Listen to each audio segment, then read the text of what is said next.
In preview activity 5.1, we're going to draw a graph of f of x as best we can, given what we know about the derivative. So one of the things we know right off the bat is that we are told that f of 0 equals 1. So let's mark that on our graph here. Now part A says on what intervals is f an increasing function and a decreasing function. So let's do our number line like we did in the last chapter. So if up here we'll check f prime, and down here we'll see what's going on with f.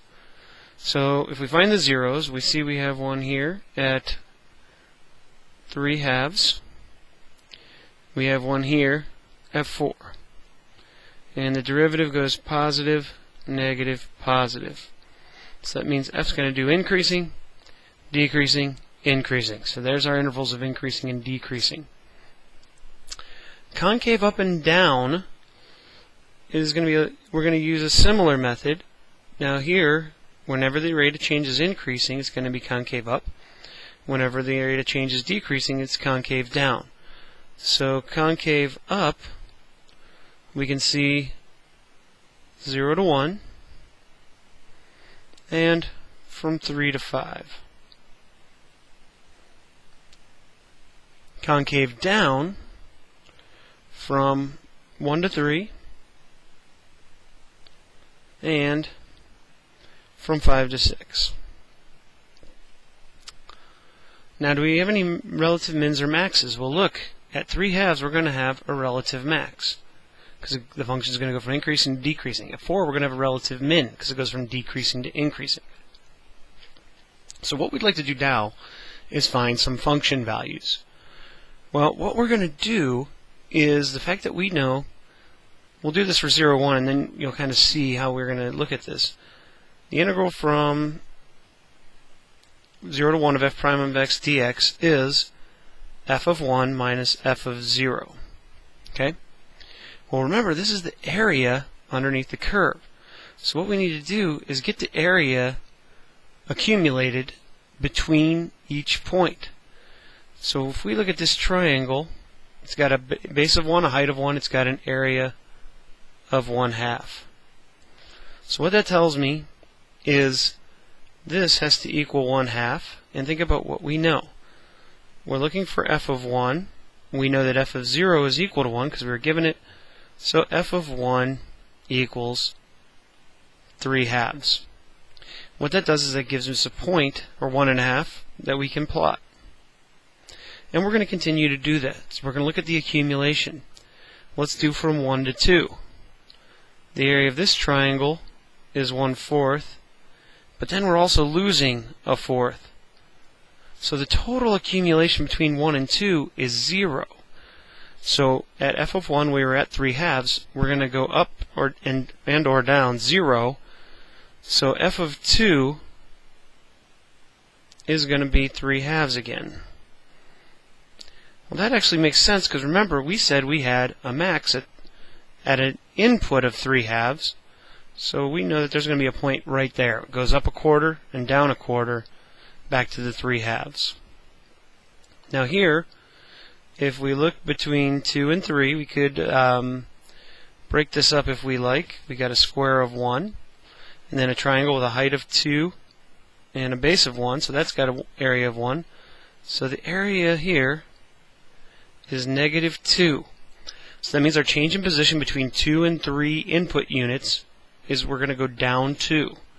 So we were at 3/2, and we're going to go down 2 to 1/2.